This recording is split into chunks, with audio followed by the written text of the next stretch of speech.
And it's my daughter that says, the one that plays the rogue all the time, that says, if you're not cheating, you're not trying. Yes. So there's that. So roguey. So roguey. Exactly. Always.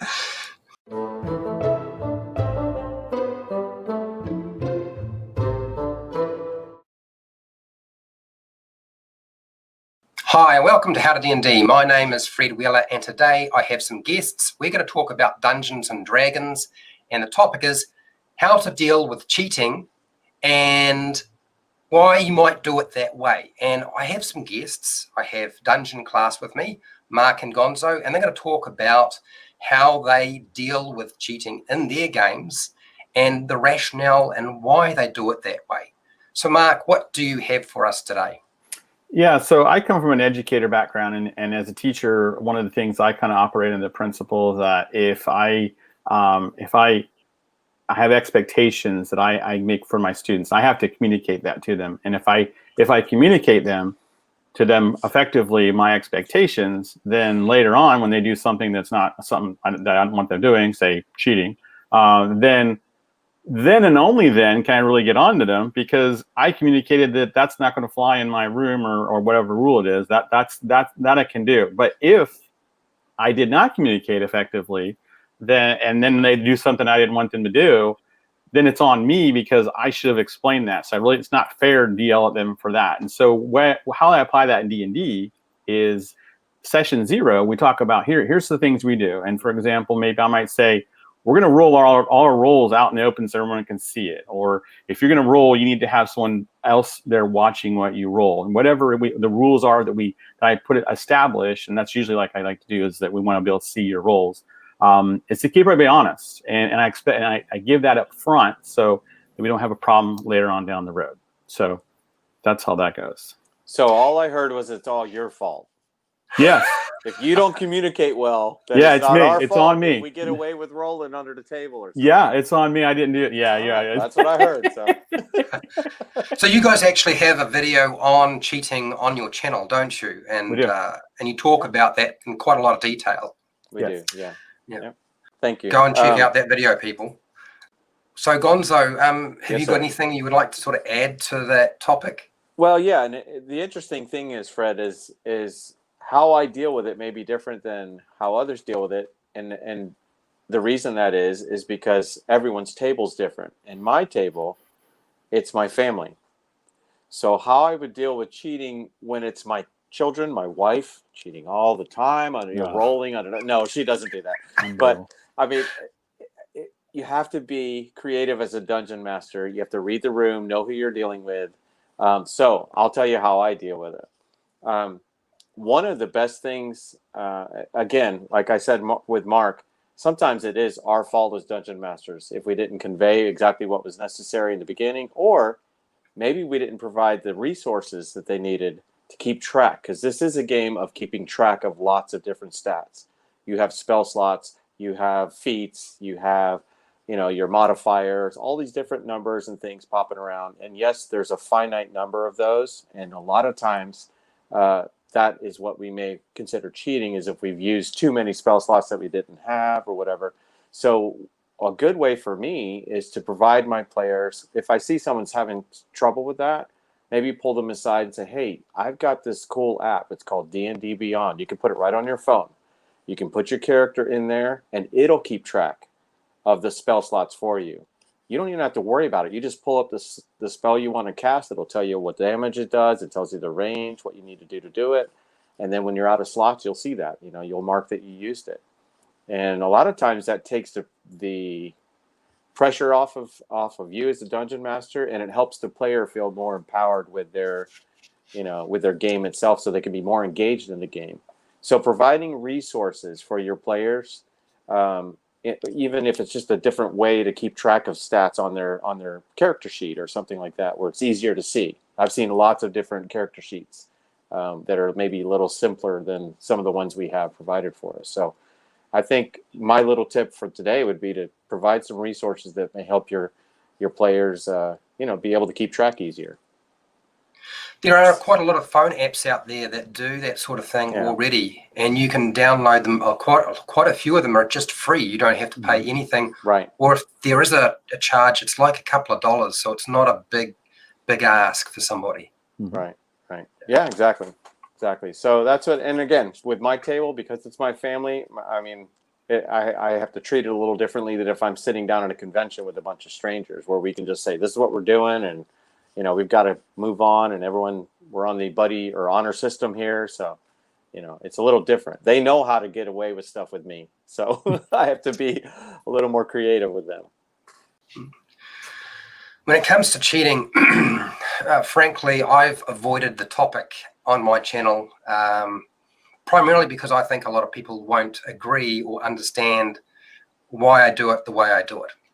And it's definitely something I have wanted to talk about, but I have been afraid that people would not agree or like my approach, because I don't actually address people who cheat at my game. Certainly not straight away.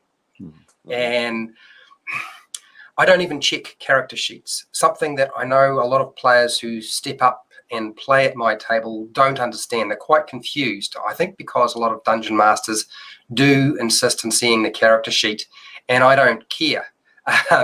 Honestly, I don't care in the slightest.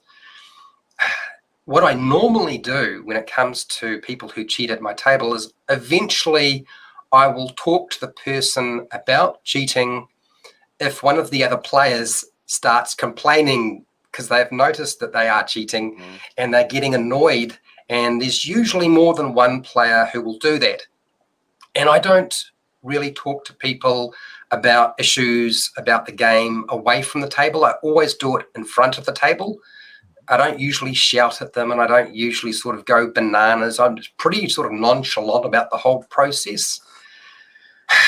So this is how it works for me. I know it's not popular with the players who are at my table, but I have a rationale and a reason for doing that.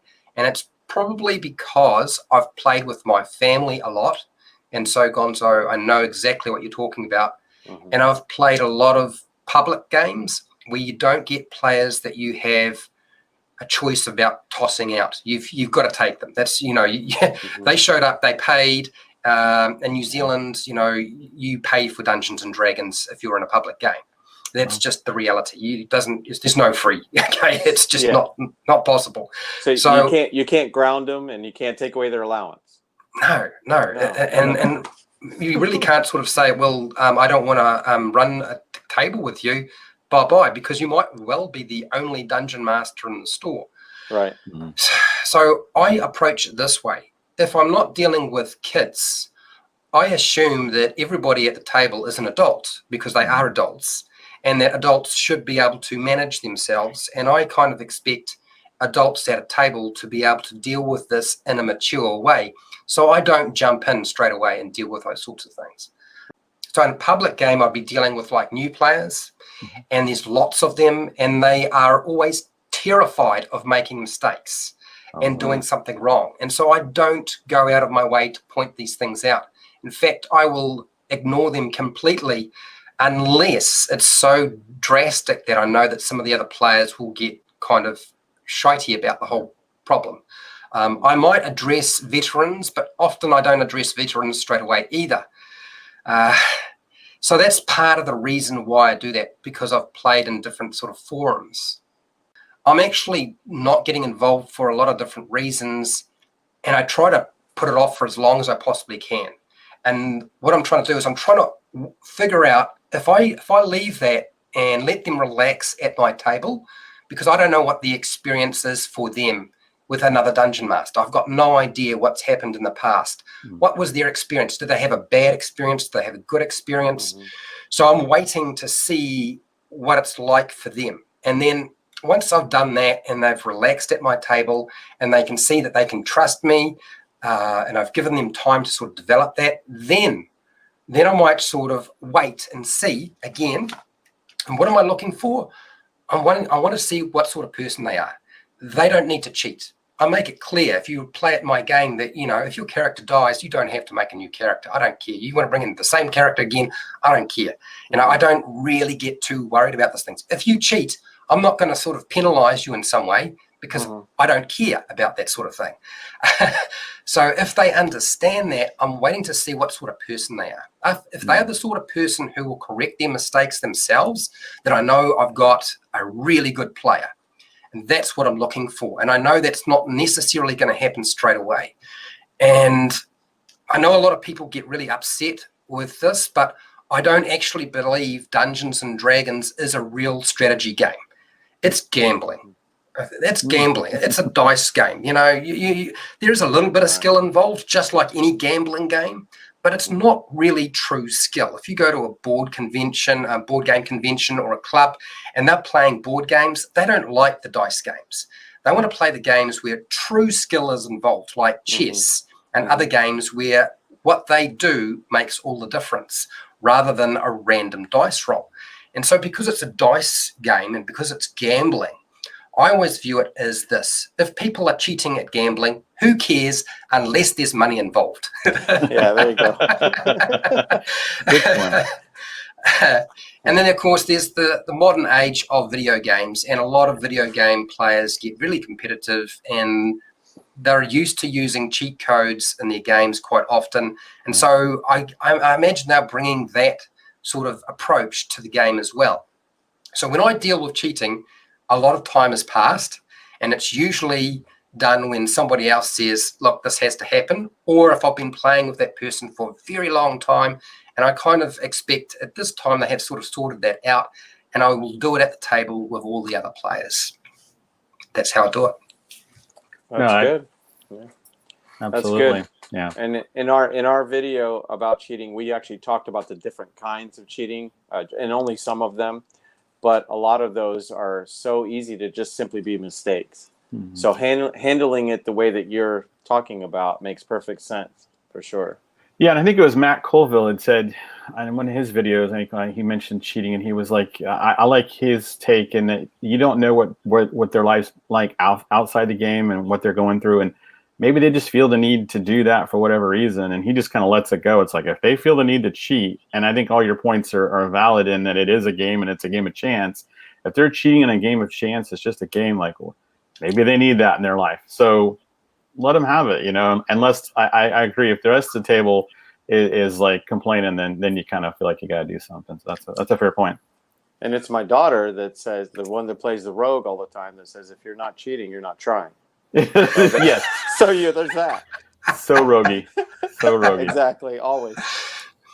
Hey guys, thank you for that. That was really good. I really did enjoy it. And you actually have forced me to think about it. After watching your video, I have finally made a video about cheating, and people have been asking me to do it for a very long time. So you need to go and check out their video on cheating. And thank you, Mark and Gonzo. I do appreciate you coming on my channel. There's always that problem of trying to line everybody up, and I have enjoyed doing this video quite a lot and having to think about the topic. So if you want to support the channel, great. But first thing you need to do is you need to go over and check out Dungeon Class and their video on cheating. Other than that, I have a Patreon page. I have affiliate links to the book depository if you want to support this channel. I have a merchandise shelf. So make sure to share, like, and subscribe. Make sure to go and subscribe to Dungeon Class. Go and check out Mark and Gonzo. Until next time, keep rolling those 20s.